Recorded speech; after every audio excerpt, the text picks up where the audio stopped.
Market లో invest చేసి మీ డబ్బులు డబుల్ చేసుకోవాలనుకుంటున్నారా? సుందరరామిరెడ్డి గారి లైవ్ సెమినార్ కి అటెండ్ అవ్వండి.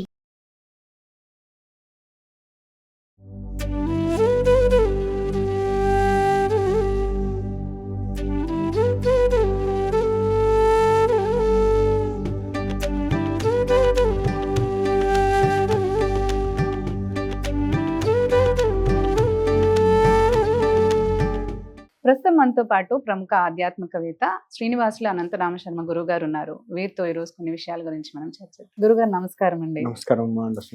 గురుగారు, నవరాత్రులు, దేవి నవరాత్రుల్లో భాగంగా మనకి 5వ రోజు ఏ దేవి ఆరాధన చేయాలి, ఆ రోజు చేసుకోవాల్సిన నైవేద్యాలు, పూజా విధానం చెప్పగలరు? తప్పకుండా అమ్మా.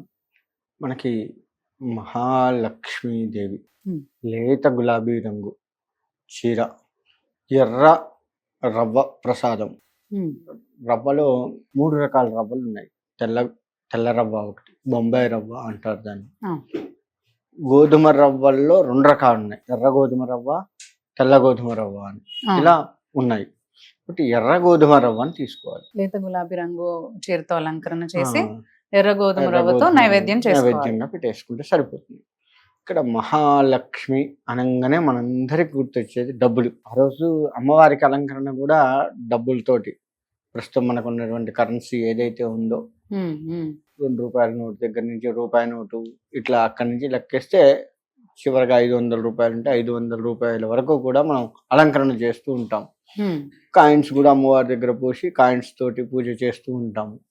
అయితే ఈ మహాలక్ష్మీదేవి ఏమిస్తుంది, అది కావాలి ఫస్ట్ మనకి. ఇంతసేపు డబ్బులు ఇస్తుంది అని చూస్తాం. డబ్బులతో పాటు ఇంకా ఆమె అన్ని ఇవ్వగలదు కదా. అష్టలక్ష్ములు ఉన్నాయి. ఇక్కడ వచ్చేసి అష్టలక్ష్ముల్లో మనకి ధనలక్ష్మి మరియు వైభవలక్ష్మి ఇలా రకరకాలు చెప్తూ ఉంటారు. వైభవలక్ష్మి అనేది మళ్ళీ విడిగా ఉంటుంది. వైభవలక్ష్మి అంటే వైభవలక్ష్మి అష్టలక్ష్ముల్లోకి రాదు, విడిగా చేస్తుంటారు వైభవలక్ష్మి పూజ. ఇలా అష్టలక్ష్మిలు అమ్మవారు సంతానము అష్టలక్ష్మిలో భాగం. సంతానాన్ని కూడా ఇస్తుంది. ఈమె ఏది అడిగితే అది ఇస్తుంది. ఐశ్వర్యలక్ష్మి, ధనలక్ష్మి, ఐశ్వర్యలక్ష్మి 2 ఉన్నాయి. ధనము ఐశ్వర్యం వేరువేరు. ఇక్కడ ధనము అంటే మనకు ప్రస్తుతం చలామణి అవుతున్నటువంటి కరెన్సీస్ ప్రస్తుత కాలంలో మనకు చలామణి అవుతుంది. ఇది ధనలక్ష్మిగా చెప్తూ ఉంటాం. ఐశ్వర్యలక్ష్మి అంటే బంగారం ఐశ్వర్యం, మరియు భూమి ల్యాండ్స్ ఐశ్వర్యం, గృహము ఐశ్వర్యం కిందకి వస్తుంది. ఇకపోతే ఇంకా ఐశ్వర్యం ఏమిటి? మన ఆనందంగా ఉండటం ఐశ్వర్యం, ఆనందంగా ఉంచటం ఐశ్వర్యం, అందరితో కలిసిమెలిసి ఉండటం ఐశ్వర్యం, పిల్లా పాపాలతో చక్కగా సుఖ సంతోషాలతో ఉండటం ఐశ్వర్యం, ఆరోగ్యంగా చక్కటి ఆరోగ్యం ఐశ్వర్యం, తిన్నది వంట పుట్టడం ఐశ్వర్యం, తిన్నది అరగటం ఐశ్వర్యం. తిన్నాం అరగట్లేదు, ఏం చేస్తాం? ఆకలి ఎక్కువ అవుతుంటుంది అరిగి, అది ఐశ్వర్యం కాదు. మళ్ళీ అతి తిండి తింటారు. మనం తినటంలో కూడా చాలా రకాలు ఉన్నాయి ఇప్పుడు మనకి, అది కాదు కదా. ఐశ్వర్యం అంటే మిత ఆహారంతో అరిగించుకుంటూ భగవంతుడి మీద ధ్యాస పెట్టడం కూడా ఐశ్వర్యం. అందరితో సుఖ సంతోషంగా ఉండటం ఐశ్వర్యం, నవ్వుకుంటూ ఉండటం ఐశ్వర్యం. ఇంటికి నవ్వుతూ ఉంటే లక్ష్మీప్రదం రా అని చెప్తాం. ఎందుకు చెప్తాం? లక్ష్మి అంటే అన్నీ ఇచ్చేది. ఇంకా సంతానం కావాలంటే సంతాన లక్ష్మిగా వస్తుంది, వైభవం కావాలంటే వైభవ లక్ష్మిగా వస్తుంది, గృహం కావాలంటే గృహలక్ష్మిగా, ప్రతిదీ లక్ష్మీప్రదంగా చెప్పబడుతుంది. ఆడపిల్ల పుడితే లక్ష్మీప్రదం రా అంటాం. ఎందుకు?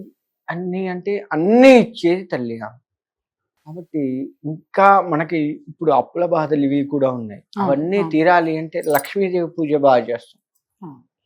ఇట్లా ప్రతిదీ లక్ష్మితో ఇమిడిపోయి ఉన్నాం మనం. ప్రస్తుత కాలంలో అనేక రకాల బాధలన్నీ కూడా డబ్బు లేకపోతేనే వస్తాయి. అటువంటి బాధలు లేకుండా ఉంచేది ఐశ్వర్యాన్ని, ఆనందాన్ని ఇచ్చేది. ఆనందం కూడా ఐశ్వర్యాన్ని చెప్తాం కదా. ప్రతిదీ అమ్మవారి స్వరూపంగా చెప్పబడుతుంది. కాబట్టి ఈ అమ్మవారిని మనస్ఫూర్తిగా, అమ్మవారు ఇక్కడ లక్ష్మీదేవి ఎక్కడ కూర్చుంటుంది? పద్మంలో కూర్చుంటుంది కదా. వికసించిన పద్మంలో కూర్చుంటుంది. వికసించిన పద్మం జ్ఞానానికి ప్రత్యేక, జ్ఞానం మీద అధిష్టానమై ఉన్నది అమ్మవారు. మన మనస్సుని ఒక పద్మంగా చేసి అమ్మవారి దగ్గర పెడితే అందుకే మనస్ఫూర్తిగా చేయాలి. ఏది చేసినా అని ఎందుకు చెప్తాము అంటే మన మనస్సు అక్కడ పెట్టాలి. అక్కడ పెడితే దాని మీద ఆమె కూర్చుంటుంది. తద్వారా మనకు అన్నీ వస్తాయి. ఇది వదిలిపెడుతున్నాం, ఇది అక్కడ పెట్టడం వదిలిపెట్టి డబ్బులు కావాలి, పూజ చేయాలి. నేను 10,000 రూపాయలు ఖర్చు పెట్టి పూజ చేస్తే 1,00,000 రూపాయలు వస్తాయి. ఇది మన ఆలోచన. అమ్మవారితో కూడా బేరాలు ఆడుతూ ఉంటాం. ఇంత ఇవ్వు, నీకు ముడుపు కడతా, ఇంత ఇవ్వు, ఇట్లా ఇది ఇవ్వు, ఇది చేస్తా నీకు, ఇలా బేరాలు ఆడుతూ ఉంటాం మనం. అది కాదు కదా. అంటే భగవంతుడితో బేరాలు ఆడుతున్నాం, కానీ ఇది మాత్రం అక్కడ పెట్టట్లేదు. మనస్సుని అమ్మవారి దగ్గర పెట్టట్లేదు.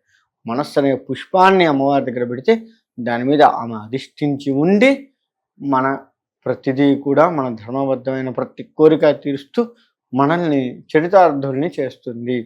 కాబట్టి శ్రీ మహాలక్ష్మీ దేవతాయ నమః, ఓం శ్రీ మహాలక్ష్మీ దేవతాయ నమః అనుకుంటూ మనస్ఫూర్తిగా మనస్సు అక్కడ పెట్టి ఏదో చేస్తున్నామంటే అమ్మవారికి చేయటం కాదు, భక్తితో భక్తి శ్రద్ధ కూడా అక్కడ ఉండాలి. ఈ మధ్య పూజలు చేస్తే ఎట్లుంటుందంటే, పూజ చేస్తూ ఉంటాం, ఏమే అది తీసుకోరా అండి, అది ఉందా, ఓ పక్క అక్కడ చూస్తుంటాం, ఇక్కడ మాత్రం పూజ చేస్తాం. వాళ్ళు వచ్చారా చూడు, ఆ ఫోన్ ఏదో చూడు, ఇది మన పూజలు. కూర్చున్నది దేవుడు ముందు, మన మనస్సు మాత్రం పరిపరి చోట్ల పోతుంది. కానీ లక్ష్మీదేవి పద్మంలో ఎందుకు కూర్చుంటుందంటే, మనస్సు అనే పద్మాన్ని, ఆ పువ్వుని అమ్మవారి పాదాల దగ్గర పెడితే దాని మీద ఆమె అధిష్ఠించి ఉంటుంది. అంటే మన మనస్సులో నిండి ఉంటుంది, పరిపూర్ణమైన భక్తిని ఆమె చూపిస్తుంది. అందుకని లక్ష్మీదేవి పూజ అత్యంత భక్తి శ్రద్ధలతో చేయాలి, ఏకాగ్ర చిత్తంతో చేయాలి. నీకున్న కష్టాలు తీర్చకపోతే అడగండి. అలా చెయ్యక మనం అమ్మవారికి ఎంత పూజ చేసినా ఏం కలిసి రావట్లేదు. చేస్తున్నావు మంచిదే, చేసిన వాళ్ళకి చేసినంత మహాదేవా అని చేస్తున్నాము, కానీ భక్తిగా చేస్తున్నామా అది చూసుకోవట్లేదు. మనం చేస్తున్నాం అంటే చేస్తున్నాం. ఇందాక ఒక అవతారంలో చెప్పుకుంటూ బాడీ ప్రజెంట్ మైండ్ ఆబ్సెంట్ అని చెప్పుకున్నట్లుగా చేస్తున్నాం తప్ప నిజంగా మనము చేయట్లేదు. మనం కూర్చున్నాం అంతే అమ్మవారి ముందు. అలా కాకుండా మనస్ఫూర్తిగా చేసుకుంటే తప్పకుండా అమ్మవారు అనుగ్రహిస్తుంది, ఎటువంటి సందేహం లేదు. ఈ 9 రోజులు తాంబూలం ఇచ్చుకోవచ్చు అంటారా? ప్రతి రోజు తాంబూలం ఆ రోజే ఈ అమ్మవారికి. ఎందుకంటే ఒక అవతారంలో అమ్మవారు వచ్చింది, ఆ అవతారాన్ని పరిపూర్ణత చేసుకొని వెళ్ళిపోవాలి కదా ఆమె. ఇంకో అవతారంలో మరో రోజు రావాలి కదా. ఎందుకని ఏ అవతారంలో ఆ అవతారం తాంబూలం ఇవ్వాల్సిందే. ముత్తైదువులు ప్రతిరోజు ముత్తైదువుల్ని తెచ్చుకొని ముత్తైదులకి ఇవ్వచ్చు తాంబూలం. ఎంతమందినైనా తెచ్చుకోవచ్చు. ఒకళ్ళు దొరికితే ఒకళ్ళే ఉండకూడదు, తోడు ఉండాలి. ఇటువంటి ఏమీ అమ్మవారికి ఇచ్చి మళ్ళీ ముత్తైదులకి ఒకరికైనా ఇచ్చుకోవచ్చు అంటారు.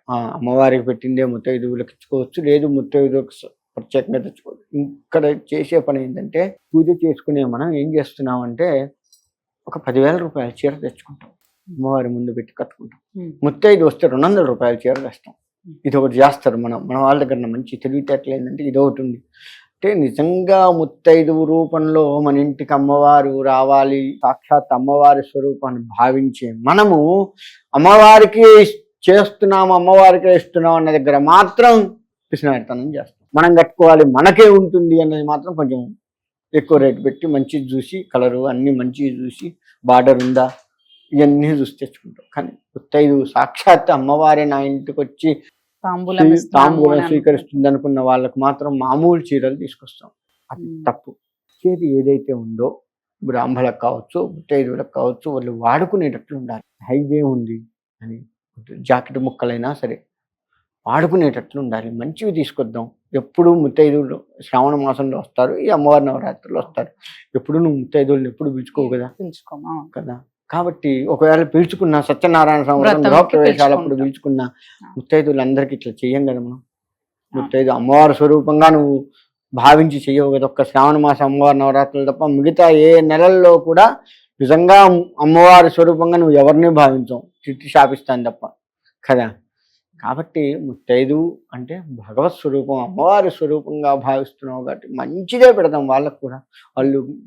వాళ్ళు కట్టుకొని ఎన్నాళ్ళు అయితే ఆనందిస్తారో, ఎన్నాళ్ళు అయితే కట్టుకుంటారో, ఇది ఫలానా కీర్తి ఇచ్చిందిరా, వాళ్ళ ఇంట్లో పూజకు పోతే ఇచ్చింది, ఎంత బాగుంది, చూడు ఎంత బాగుంది, ఇలా చూసుకొని మురిసిపోతారు చూసారా.